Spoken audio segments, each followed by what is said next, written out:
ที่ว่าเขาจะว่าเป็นโรคมะเร็งนี่ต้องตายว่าเมียเขาเป็นโรคมะเร็งอันดับแรกคือทำใจบ่ได้มาแนมเบิ่งหน้าเมียแนมเบิ่งหน้าลูกว่าต้องสู้ไปน้ำกันแต่ว่าเมียก็คือบ่สู้ละคือลูกบอกว่าอยากกินอาหารที่ว่าแม่เฮ็ดแต่แม่เฮ็ดบ่ได้เขาก็เลยให้กำลังใจลูกว่าพ่อสิพาแม่ไปหาหมอแล้วแม่สิดีเกี่ยมพร้อมๆไปฉายแสงแล้วเพิ่นบอกว่าเครื่องฉายแสงดีแล้วก็บ่ฮู้ว่าเครื่องฉายแสงนั้นจะแปลงแล้วมื้อทันมื้อใดแต่เขาถามบ่ได้เพราะว่าเลือดคนไข้ยังไหลอยู่ซึ่งมันเป็นมะเร็งปากมดลูกเคยมีช่วงหนึ่งคิวฉายแสง18 เดือนสมมุติว่าไปหาหมอตอนระยะ3อาจจะบ่ได้รักษาเพราะว่า18 เดือนเนี่ยอาจจะเสียชีวิตแล้วคนที่เป็นมะเร็งสิ่งที่เขาเจ้าย่านที่สุดแม่นอีหยังที่คนไข้กับญาติกังวลก็คือรักษาแล้วจะหายบ่แล้วก็สิ่งสุดท้ายก็คือเรื่องค่าใช้จ่าย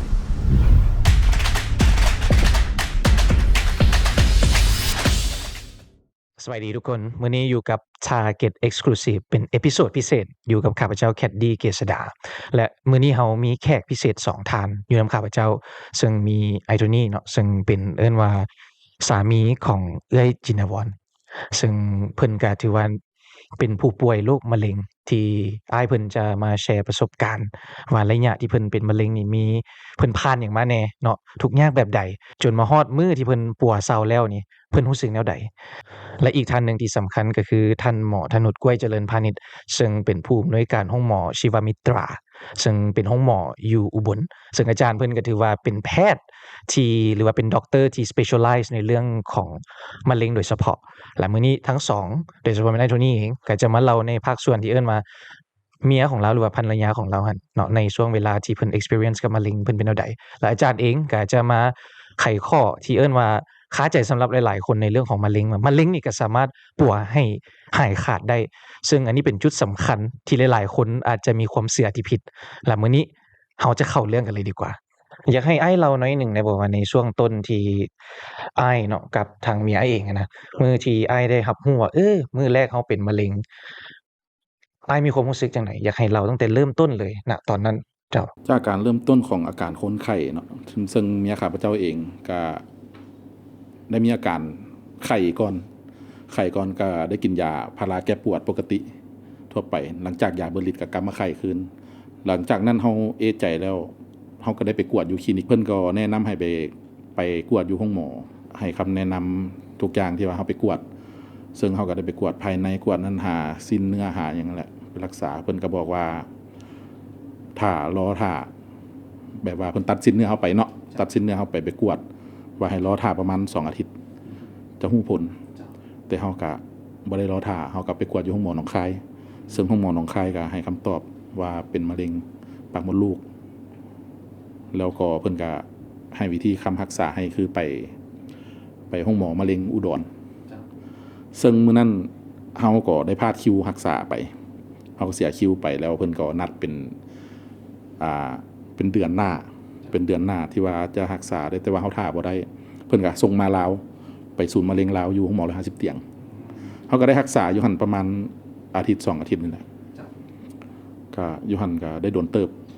แล้วก็รอท่าฉายแสงหลังจากที่เฮารอท่าฉายแสงแล้วหลังปีใหม่ลาวคือเพิ่นนัดวันที่21กันหลังปีใหม่ลาวเฮาก็เตรียมพร้อมไปฉายแสงแล้วเพิ่นบอกว่าเครื่องฉายแสงเพแล้วก็บ่ฮู้ว่าเครื่องฉายแสงนั้นจะแปลงแล้วทันมื้อใดแต่เฮาท่าบ่ได้เพราะว่าเลือดคนไข้ยังไหลอยู่ซึ่งมันเป็นมะเร็งปากมดลูกเลือดมันไหลแล้วเฮาก็ต้องได้ไปหาเลือดมาเติมตลอดแล้วก็เฮาก็ได้ค้นคว้าทาง Facebook เบิ่งทางอินเทอร์เน็ตเบิ่งว่ามีห้องหมอใดอยู่ไทยเพิ่นรับได้อันนี้ไอ้ตัวเนี้ยน้องอยากถามอีหลีอ้ายณช่วงนั้นเนาะคือที่เรื่องของมะเร็งนี่มันไผก็บ่อยากได้ยินเมียของอ้ายเนาะถึกวินิจฉัยว่าเป็นมะเร็งนี่นะณตอนนั้นอ้ายรู้สึกจังไดและเมียอ้ายรู้สึกจังไดความรู้สึกของเมียเป็นแนวใดในภาพในหัวตอนนั้นอ้ายสิเฮ็ดอิหยังต่ออ้ายลองเล่าให้พวกเราฟังเบิ่งดูตอนนั้นคือสิแบบหดหู่เนาะอ้ายเนาะก็เลยว่าอยากเห็นความรู้สึกตอนนั้นเจ้าถามว่าเฮารู้สึกจังไดตอนที่ว่าเฮารู้สึกว่าเมียเฮาเป็นโรคมะเร็งทำใจบ่ได้ อันดับแรกคือทำใจบ่ได้คือสองเมียก็รู้สึกว่าวิตกกังวลแล้วว่าเป็นโรคมะเร็งเขาได้ยินจากปากที่ว่าเขาเจ้าว่าเป็นโรคมะเร็งนี่ต้องตายแม่นลาบัดนี้เฮาก็ฮู้เสียจังได๋มาแนมเบิ่งหน้าเมียแนมเบิ่งหน้าลูกว่าต้องสู้ไปนํกันแต่ว่าเมียก็คือบ่สู้ละฮู้ว่าเป็นจังซั่นบ่สู้ละแล้วก็มีแต่เฮาหาทางรักษาได้ยินว่าลูกก็ยังน้อยอีกกันบ่อ้ายแม่นลูกยังน้อย ลูกตอนนั้นลูก6ปีลูกเราว่าจังได๋บ่อ้ายลูกก็คือให้กำลังใจแม่สุดๆพาให้แม่ลูกบอกว่าให้พาป้าพาแม่ไปห้องหมอไปรักษาแม่ห้องหมอก็เลยว่าเฮาเป็นผู้ชายเฮาเป็นผัวเฮาต้องเบิ่งเขาเจ้าให้เต็มที่ที่สุดเลยเฮาต้องได้พาเขาเจ้าไปทุกอย่างไปห้องหมอใดเฮาก็พาไปเขาเจ้าจนถ้าว่าบ่ได้แท้ก็ต้องได้ปล่อยบ่ได้แท้ก็ต้องได้ปล่อยก็คือที่สุดของห้องหมอแล้วเฮาไปมาก็คือเห็นแหละคือเราไปแล้วสุดท้ายมาก็แบบมีแสงเทียนนำทางสุดท้ายแล้วคือเฮาสิปล่อยละสุดท้ายละแสงเทียนนำทางก็คือมันมีเฮากับมาลิน Facebook ลินโทรศัพท์เลื่อนไปเห็นห้องหมอแห่งหนึ่งเฮาก็เลยว่าติดต่อไปหาเพิ่นแล้วก็ส่งประวัติคนไข้ไปแล้วเพิ่นก็ติดต่อเฮากลับมาเฮาก็เลยพาไปณปัจจุบันนี้คนไข้ใช้ชีวิตปกติถือว่าหายขาดแม่นหายขาดจากน้ำหนัก42ตอนป่วยตอนนี้ใช้ชีวิตปกติน้ำหนัก58กิโลไปได้ทุกอย่างไปใช้ชีวิตกลับมาเป็นปกติเป็นคือคนปกติเจ้าไปที่เขาบ่มีพยาธิหยังเลยตอนนี้จากที่ว่าป่วยซีดเหลืองบ่มีเลือดเดี๋ยวนี้โอเคเลยฟีลลิ่งกับชีวิตแบบว่าทุกคนบ่อยากเจอกับแบบนี้ถ้าหลีกเลี่ยงได้แต่อันนี้มันเฮาก็บ่ฮู้ว่ามันสิเจอแบบใดในชีวิตแต่สุดท้ายเฮาก็ผ่านมาได้ช่วงเวลาที่เมียอ้ายต้องทนขอโทษทุกข์ทรมานกับเรื่องนี้เพิ่นแต่ละมื้ออ้ายล้มหยังกันถามว่าแต่ละมื้อเฮาใช้ชีวิตแนวใดก็คือเมียนอนให้ยาอยู่นอนใส่ยาอยู่นอนอยู่เตียงน้ำตายิ้มป้อทุกมื้ออยู่เตียงคนไข้เฮาก็นั่งอยู่ข้างเฮาก็นั่งจับมือเฮาก็ให้กำลังใจกันไปว่ามื้ออื่นเฮาออกหมอมันเศร้าแล้วเฮาเว้าจังซั่นทุกมื้อจนฮอดเดือนก็คือเรานอนอยู่หั่นต่อบ่ไปบ่มาหยังเลยก็อยู่หั่นแหละก็คือใส่ยาทุกมื้อเลือดก็ยังไหลอยู่เฮาเว้าจังซั่นทุกมื้อเราก็จนรับบ่ได้ว่าพาข่อยเมื่อซะเฮาก็เลยได้ตัดสินใจขอหมอออกเมื่อพักผ่อนอยู่บ้านเมื่อกำลังใจอยู่บ้านแต่สุดท้ายเฮากลับมาห้องหมอก็คือคือเก่าบ่ฮอด2มื้อก็เลยบอกว่าเฮาใช้ชีวิตแนวใดแต่ละมื้อเฮาล้มกันแนวใดแต่ละมื้อเฮาก็ล้มกันคือคนทั่วไปแต่ว่าเราบ่รับรู้ความรู้สึกเฮาแล้วเราก็มีแต่ตอบเนาะเนาะแต่ว่าลูกเฮาเป็นห่วงลูกเฮาก็เลยให้กำลังใจลูกว่าพ่อสิพาแม่ไปหาหมอแล้วแม่สิดีคือลูกบอกว่าอยากกินอาหารที่ว่าแม่เฮ็ดแต่แม่เฮ็ดบ่ได้แต่แม่ให้ลูกเฮ็ดบ่ได้แม่ก็เลยให้เฮาก็เลยให้กำลังใจลูกว่าแบบบอกว่าพ่อเฮ็ดให้กินเองก็ได้สุดท้ายมาทุกมื้อนี้หายขาดดีแม่เฮ็ดแนวกินให้ลูกได้เฮ็ดแนวกินให้ครอบครัวกินได้ทางอ้ายได้ฮู้แล้วเนาะว่าตอนนี้มันทางบ้านเฮาเพิ่นก็รับบ่ได้แล้วไปหาอยู่ฝากนั้นก็ถือว่ารับบ่ได้แล้วเนาะซึ่งไปหาทางอาจารย์เองอยากถามอ้ายว่าในช่วงเวลานั้นอ้ายตัดสินใจในรูปแบบใดเพราะว่าเฮาบ่มีทางเลือกแล้วเพราะว่าถ้าว่าเฮายังรักษาอยู่ลาวอยู่เฮาก็มีสิทธิ์รอดหรือบ่เฮาก็บ่ฮู้เนาะเพราะว่าเพิ่นบอกว่าให้รอท่าเครื่องฉายแสงแต่ว่าคนไข้นี่มีอาการทรุดลงจากน้ำหนัก58เหลือ42โลจากน้ำหนักคนไข้จ้อยลงผอมลงแบบซีดบ่มีเลือดเลยแล้วเฮารอท่าบ่ได้เนาะแล้วเฮาก็ให้กำลังใจไปมีแต่ว่าถ้ารักษาบ่ได้ก็คือปะเลยแบบปายคนไข้เสียชีวิตไปเลยณตอนนั้นที่แบบรู้สึกว่าแบบเป็นสุดท้ายแล้วบ่มีช้อยส์แล้วเฮาอยากรู้ว่าตอนนั้นครอบครัวอ้ายเป็นจังได๋แบบสภาพจิตใจต่างๆสภาพจิตใจถามว่าตอนนั้นสุดลงหลายทั้งผัวทั้งเมียทั้งลูกทั้งครอบครัวแบบว่าให้กำลังใจเต็มที่เพราะว่าคนไข้นี่สู้บ่ไหวแล้ว สู้บ่ไหวแล้วจนมาเจอคำแนะนำของอาจารย์ธนุชบอกว่ามาหาผมแล้วจะรอดก็มีกำลังใจตอนนั้นขึ้นมาแล้ว ณตอนนั้นไอ้ก็เชื่ออยู่ว่าแบบเฮาก็ไปมาเบิดทุกบอลล่ะเอกชนก็ไปรัฐก็ไปถามว่าตอนนั้นว่าเชื่อบ่เฮาก็มีความหวังว่าจาก 100% เนาะเฮาต้องให้ตั้งความหวังไว้ว่าเฮาต้องไปหาเพิ่นนี่ประมาณ50-50เพิ่นจะให้คำตอบเฮาถ้าว่าเฮาไปตอนนี้เพิ่นรับปากว่าบ่ตายจะรักษาได้ทันมาหาผมแล้วจะรอดผมเชื่อคำนี้ว่าให้ไปหาเพิ่นว่าจะรอดเพิ่นไปแล้วเพิ่นก็มากอดผมว่าเดี๋ยวผมรักษาให้เอง ณตอนนั้นเพิ่นมากอดนี่ก็คือรู้สึกถึงกำลังใจแล้วแม่นบ่กำลังใจแล้วแม่นบ่เพราะว่าจากที่ได้ยินมาก็เรื่องของมะเร็งนี่เอิ้นว่ากำลังใจต้องมาก่อนเป็นทำอิฐอ้ายก็พยายามไปหลายๆบ่อนอยู่ใน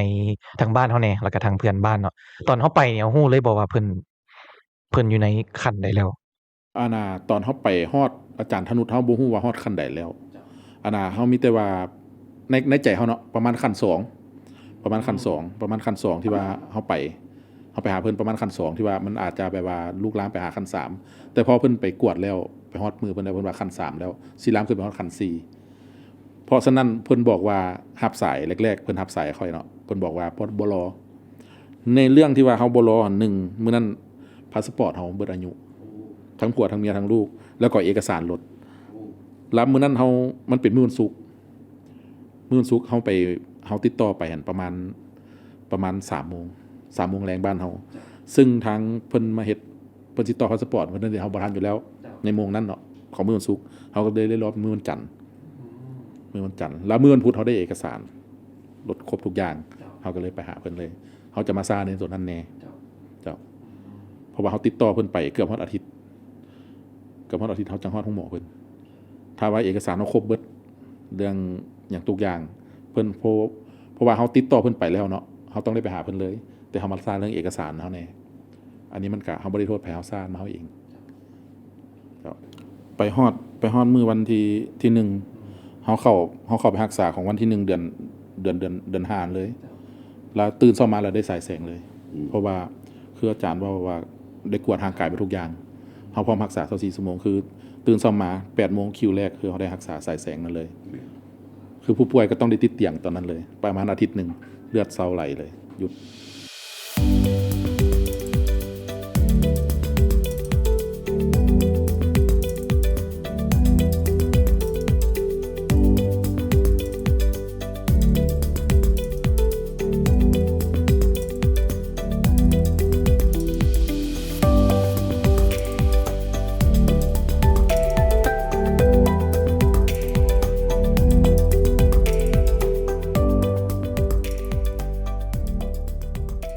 เลยอยากถามอาจารย์ว่าแม่นหยังที่เป็นจุดเด่นของห้องหมอของพวกเฮา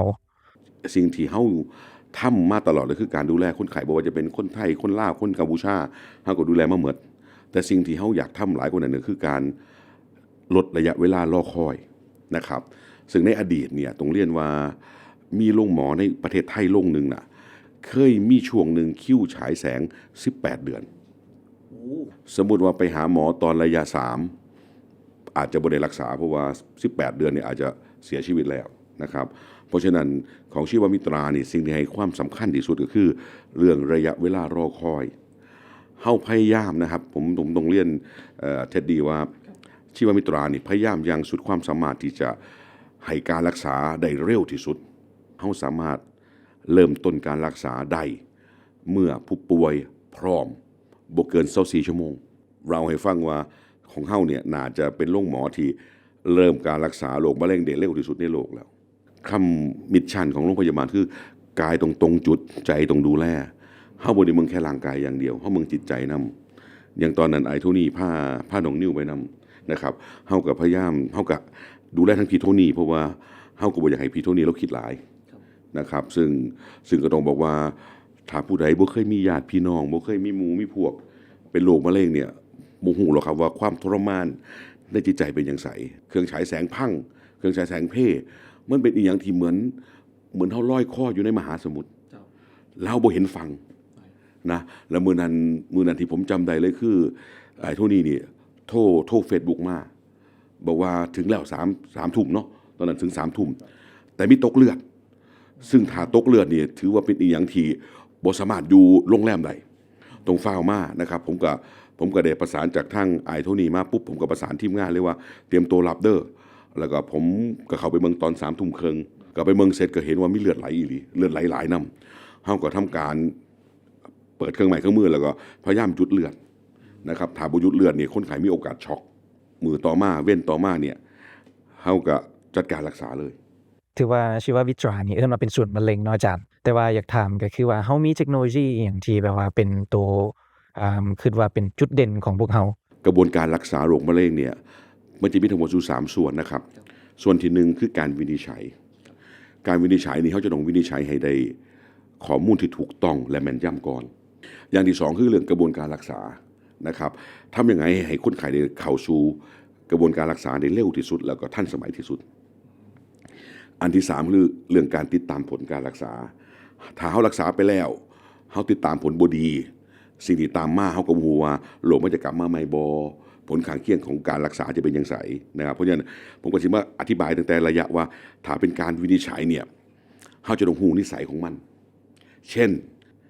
ซึ่งถ้าเป็นมะเร็งปากมดลูกนะครับก็ต้องเล่าให้ฟังว่ามันมีทั้งหมด5ระยะ0ระยะ1ระยะ2ระยะ3ระยะ4ซึ่งเวลาผมเว้าเนี่ยผมจะบ่ค่อยมักเว้าว่าระยะ4คือระยะสุดท้ายพอลองฟังว่าเป็นมะเร็งระยะสุดท้ายนี่มันหดหูมันเหมือนบ่มีอีหยังบ่มีหวังบ่มีความหวังบ่มีอนาคตเลยนะเพราะฉะนั้นเวลาผมบอกผมจะว่าระยะแพร่กระจายถ้าเฮาย้อนกลับไปว่าถ้าเป็นระยะ0ระยะ1เนี่ยการรักษานี่ปาดได้และมีโอกาสหายขาดสูงถ้า2เนี่ยถ้า2จะปาดก็ปาดได้ต้องให้คุณหมอผ่าตัดคุณหมอศัลยกรรมที่เชี่ยวชาญมากๆในการปาดในการผ่าตัดซึ่งถ้าเป็นระยะ3เนี่ยเฮาจะบ่ปาดเพราะว่าถ้าปาดแล้วเนี่ยโอกาสที่จะบ่ประสบความสำเร็จในการรักษาสูงมากนะครับเพราะฉะนั้นถ้าเป็นมะเร็งปากมดลูกเนี่ยเฮาจะบ่ปาดแต่เขาจะเอาชิ้นเนื้อมาตรวจซื่อๆนะครับแล้วก็การรักษาก็จะเป็นฉายรังสีนะครับอย่างที่1คือฉายรังสีสักยาเคมีนะครับมีฝังแร่ซึ่ง3อย่างนี้ถือเป็นมาตรฐานนะครับแต่อย่างที่4เนี่ยเนื่องจากว่าข้าพเจ้าเนี่ยจบหมอมะเร็งมาจากเยอรมันซึ่งทางเยอรมันเนี่ยเพิ่นจะมีกระบวนการรักษาโรคมะเร็งที่ชื่อว่าไฮเปอร์เทอร์เมียท่านหมอคือคนที่เป็นมะเร็งสิ่งที่เขาเจ้าย้านที่สุดแม่นอีหยังให้หมอเล่าให้พวกเราฟังได้บ่จากประสบการณ์ของผมนะครับที่ว่าเป็นหมอผู้รักษาโรคมะเร็งมา25ปีเนี่ยสิ่งที่ผมสัมผัสได้ตลอดเวลาเลยก็คือ1คนไข้และญาติเนี่ยจะกังวลว่าเจ้าของเป็นมะเร็งระยะที่เท่าไหร่นะสิ่งที่สำคัญที่สุดก็คือเป็นมะเร็งระยะที่เท่าไหร่เนื่องจากคนเฮายังคิดว่าถ้าเป็นมะเร็งระยะ3ระยะ4แล้วมักจะเสียชีวิตซึ่งต้องเรียนว่าความเชื่อนี่ผิดนะครับความเชื่อนี่ผิดนะจะเป็นระยะ3อย่างจินดาวอนก็มีโอกาสหายจะเป็นระยะ4บางโรคก็มีโอกาสหายนะครับเพราะฉะนั้นการที่จะกังวลว่าเป็นมะเร็งระยะที่เท่าไหร่เนี่ยบ่ต้องกังวลเลยครับบ่ต้องกังวลเลยนะครับอย่างที่2ปัจจุบันนี้กระบวนการรักษาในปี2026เนี่ยถือว่าทันสมัยมากๆซึ่งโรงพยาบาลโรงหมอมะเร็งชีวมิตราเนี่ยเฮาใส่ไก่ร่ายของอเมริกากับของเยอรมันเพราะฉะนั้นเทคโนโลยีการรักษาผมเรียนเลยว่าเป็นอย่างที่อัปเดตทันสมัยที่สุดนะครับอย่างที่3ที่คนไข้กับญาติกังวลก็คือรักษาแล้วจะหายบ่นะครับซึ่งต้องเรียนว่ากระบวนการรักษาในโลกเนี่ยคุณหมอบ่สามารถบอกได้หรอกครับว่าจะหายหรือบ่หายแต่เฮาสามารถบอกได้ว่าจะดีขึ้นขนาดไหนแล้วก็สิ่งสุดท้ายที่คนไข้และญาติจะกังวลก็คือเรื่องค่าใช้จ่ายนะครับผมก็ต้องเรียนว่าโรคหมอมะเร็งชีวมิตราเฮาเนี่ยด้วยความที่เฮาเป็นเอกชนเพราะฉะนั้นค่าใช้จ่ายจะค่อนข้างสูงแต่ก็ต้องเรียนว่ามาตรฐานเฮาเนี่ยเทียบเท่ากับโรงหมอชั้นนำในกรุงเทพหรือสิงคโปร์หรืออเมริกาแต่ว่าค่าใช้จ่ายเนี่ยเฮาจะต่ำกว่าโรงหมอในกรุงเทพนี่ประมาณ 30% ท่านหมอมีอีกคำถามหนึ่งเนาะสำหรับไผที่กำลังรู้ตัวว่าตัวเองกำลังเป็นอยู่หรือว่ามีอาการหรือว่ามีข้อสงสัยนะท่านหมอมีข้อแนะนำจังได๋สำหรับผู้ชมทางบ้านครับสำหรับพี่น้องนะครับที่รับชมรายการ Target Exclusive อยู่นี่นะครับแล้วก็มีความสงสัยหรือได้รับการวินิจฉัยแล้วแต่ยังไม่ได้รับการรักษาเนี่ยผมต้องเรียนเลยว่านิสัยของโรคมะเร็งเนี่ยนะครับต้องเรียนว่ามะเร็งรอบ่ได้เป็นมะเร็งหรือได้รับการวินิจฉัยแล้วเนี่ยผ ผมบอกเลยว่าอย่าซ่านะครับเนื่องจากว่าถ้ามะเร็งเนี่ยซ่าแล้วเนี่ยร้อยโรคคือการพัฒนาของโรคอาจจะเป็นหลายขึ้นซึ่งจะส่งผลกับเปอร์เซ็นต์การรักษาหายขาดก็จะต่ำลงเพราะฉะนั้นถ้ามะเร็งหูแล้วเนี่ยต้องเฝ้ารับการรักษาเพื่อส่งผลให้รับการรักษาได้ตรงจุดอย่างทันท่วงทีนะครับซึ่งโรงพยาบาลมะเร็งชีวมิตราเฮาเนี่ยเฮาจะใส่ปฏิฐานนะครับว่ารักษาอย่างตรงจุดแล้วก็ดูแลด้วยความใส่ใจนะครับเพราะว่าเฮาเชื่อว่านะครับร่างกายกับใจเนี่ยจะต้องไปน้ำกัน แต่ว่าเห็นหมอบอกว่ามีวิธีการที่ง่ายกว่านี้สำหรับคนเวียงจันทน์ในการไปพบหมออ๋อครับก็คือด้วยความที่มือว่านนะครับผมได้มีโอกาสไปเข้าคารวะท่านรัฐมนตรีว่าการกระทรวงสาธารณสุขแล้วก็ท่านปลัดกระทรวงแล้วก็ท่านหัวหน้าศูนย์มะเร็งของโรงหมอมิตรภาพ150เตียงนะครับก็มีการแลกเปลี่ยนข้อมูลกันมีการปรึกษาหารือกันนะครับซึ่งทางโรงหมอมะเร็งชีวมิตราเนี่ยเฮาจะเปิดให้บริการที่เรียกว่าเทเลเมดิซินคำว่าเทเลเมดิซินก็คือเป็นการนัดเวลากันแล้วก็ส่งข้อมูลเกี่ยวกับเรื่องการตรวจเรื่องของคนไข้ไปให้ทางโรงหมอมะเร็งชีวมิตราศึกษาก่อนนะครับหลังจากที่เฮาได้ข้อมูลมาแล้วปุ๊บเฮาก็จะมีการนัดหมายกันมาร่วมกันทางอินเทอร์เน็ตแล้วก็ถามคนไข้กับญาตินะครับมีการหารือกันมีการร่วมกันแล้วว่าจะเริ่มตัวรักษาเฮาก็จะนัดคิวว้าวแล้วห้องหมอของอุบลก็คือเขาสามารถบินจากเวียงจันทน์ไปปักเสนะครับสมมุติว่าจะเดินทางโดยรถเฮาก็มีบริการหรือว่าถ้าบ่สะดวกในการนั่งรถสามารถที่จะนั่งเครื่องบินจากสนามบินวัดไตนะครับแล้วก็ไปลงอยู่สนามบินปักเซ่แต่เดี๋ยวทางโรงหมอเฮาเนี่ยจะไปรับฮอดสนามบินนะครับเฮาจะบริการให้คนไข้สะดวกสบายที่สุดสั้นก็ต้องขอบใจทั้งอาจารย์หลายๆเนาะที่มาร่วมอบรมนำพวกเราในมื้อนี้อยากให้อาจารย์กล่าวตื่มเนาะในเรื่องของห้องหมอช่องทางการติดต่อหรือว่าการสิเข้าไปหาอาจารย์ต้องเฮ็ดจังไดเจ้าโรงพยาบาลมะเร็งชีวมิตราของเฮานี่ตั้งอยู่อำเภอเมืองจังหวัดอุบลนะครับก็ห่างจากชายแดนช่องเม็กหรือว่าวังเตาเนี่ยประมาณ90นาทีนะครับก็สามารถเดินทางโดยรถยนต์ก็ได้นะครับหรือว่าจากเครื่องบินนะครับแล้วก็สามารถที่จะนัดหมายติดต่อที่จะร่วมกันก่อนที่จะเดินทางนะครับทุกท่านสามารถที่จะติดต่อทาง Facebook โรงพยาบาลนะครับก็คือพิมพ์คำว่าโรงพยาบาลมะเร็งชีวมิตราก็จะขึ้นเพจของทางโรงพยาบาลแล้วก็ติดต่อทาง Messenger ได้ทางโรงพยาบาลก็จะมีน้องๆทีมแอดมินคอยตอบข้อสงสัย24ชั่วโมงนะครับเฮาจะมี LINE Official เฮามี WhatsApp นะครับในการติดต่อนะครับเพราะฉะนั้นถ้าท่านไหนนะครับพี่น้องคนไหนที่สงสัยหรือว่าสนใจที่จะสอบถามข้อมูลเนี่ยสามารถติดต่อไปได้แล้วก็การล่มกันทั้งออนไลน์ผมก็ต้องเรียนว่าเป็นการบริการที่บ่มีค่าใช้จ่ายนะครับทุกท่านสามารถติดต่อแล้วก็หมอทางโรงหมอเนี่ยโดยเฉพาะผมกับทีมงานเนี่ยก็จะมาตอบข้อสงสัยให้นะครับโดยกระบวนการดังกล่าวเนี่ยบ่มีค่าใช้จ่ายเลยสามารถล่มได้ตลอดเวลาครับสั้นทั้ง Target Exclusive ของพวกเขาก็ต้องได้ขอบใจทั้งแขกทั้งสองท่านเนาะที่ได้มาร่วมอบรมแล้วก็แลกเปลี่ยน